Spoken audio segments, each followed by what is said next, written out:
আজ শনিবার সকাল বাজে এখন 8:30। সকাল সকাল ঘুম থেকে উঠে নিয়েছি আর সব কিছু কাজও হয়ে গেছে।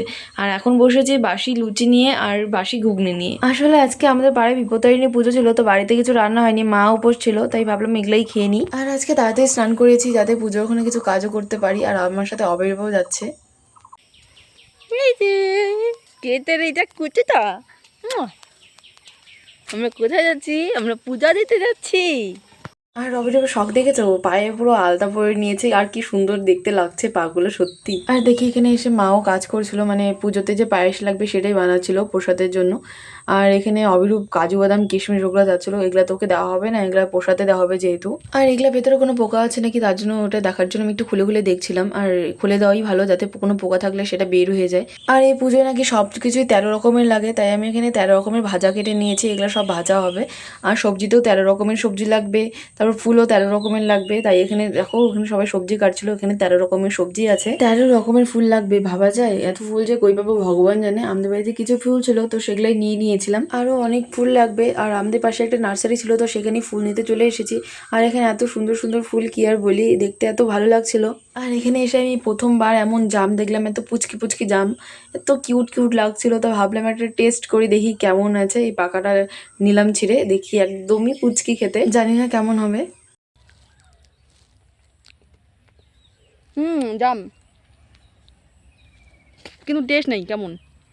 আর দেখছি ওখানে কত সুন্দর একটা জুঁই ফুলও আছে, একটু জন্য পোকাটা কামড়ায়নি। পরে আমি ভিডিওতে দেখেছি যে ওখানে একটা মৌমাছিও ছিল। আর ফুল তোলা হয়ে গেলেই বাড়িতে এসেছি, আর এসে দেখি যে দুধ এখনো এনে দেয়নি, তাই আমি দুধটা আনতে চলে গেলাম। আর বাড়িতে মা আলতা পড়ছিল, তো মাকে দেখে আমারও শখ উঠে গেছে আলতা পড়ার। ছোটবেলা প্রচুর পড়তাম, কিন্তু বড় হয়ে আলতা পড়া সেই ভুলেই গেছিলাম। আজকে অনেক দিন পর আমি আলতা পড়লাম। আর হাতের অবস্থা দেখছো কেমন লাল লাল হয়ে গেছে আলতা পড়ার জন্য। আর এখানে পুজোরও কাজ অল্প অল্প হয়ে গেছে, সবাই এখানে বসে পড়েছে, মাও চলে এসেছে, মার সাথে তাই একটু ভিডিও করে নিলাম আমি। আর এই পুজো করার পর বাড়িতে নাকি কিছু খাওয়া যাবে না, তাই এখানেই ভোগ রান্না হচ্ছিলো, এটাই খাওয়া হবে রাত্রে। পুজো শেষ হতে হতে তো সেই সন্ধ্যা হয়ে গেছে, এখন সবাই রেডি হয়ে গেছে, ঠাকুর বিসর্জন দিতে যাবো এখন সবাই মিলে। আর ঠাকুর আনতে যাওয়ার খুব ইচ্ছে ছিল, কিন্তু আমরা যাওয়ার আগেই ঠাকুর নিয়ে চলে এসেছিলো, তাই আর কিছু করা ছিল না তখন।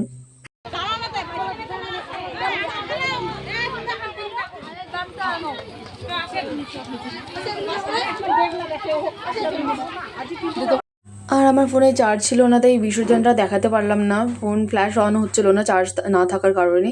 তাই বাড়িতে এসে আগে ফোনটা চার্জ করলাম, তারপর প্রসাদ খেতে চলে এসেছি এখানে। প্রথমে দিয়ে দিল এখানে ফল প্রসাদ, আর আমার মধ্যে পড়েছে অনেকগুলো আম কলা, তো ওইগুলোই খেয়ে নিলাম। আমটা অনেক মিষ্টি ছিল সত্যি বলতে।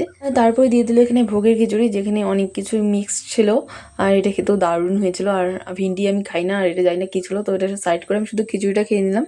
তারপরে দিয়ে দিল এখানে গরম গরম ধোয়া ওটা খিচুড়ি প্রসাদ, যেটা সবার জন্য বানানো হয়েছিল পেট ভরে, যাতে সবাই খেতে পারে। সত্যি বলতে খিচুড়িটা অনেক টেস্টি হয়েছিল, শুধু ঝালটা একটু বেশি হয়ে গেছে, ঝালটা একটু কম হলে আরও খাওয়া যেত, কিন্তু এত পরিমাণে ঝাল দিয়েছে যে বেশি খাওয়া যাচ্ছিলো না, কিন্তু টেস্ট অনেক হয়েছিল। আর খিচুড়ির সাথে খাওয়ার জন্য একটু সবজিও বানিয়েছিল, তো সবজিও নিয়েছিলাম, আর সাথে পায়েসও ছিল, যেটা লাস্টে দিয়ে দিয়েছিল ভুলবশত হয়তো। তো এটা খেয়েই লাস্টে জানি না এটা কী ছিল, খিচুড়ি টাইপের ছিল কিছু একটা, তো এটা খেয়ে ভিডিওটা শেষ করলাম।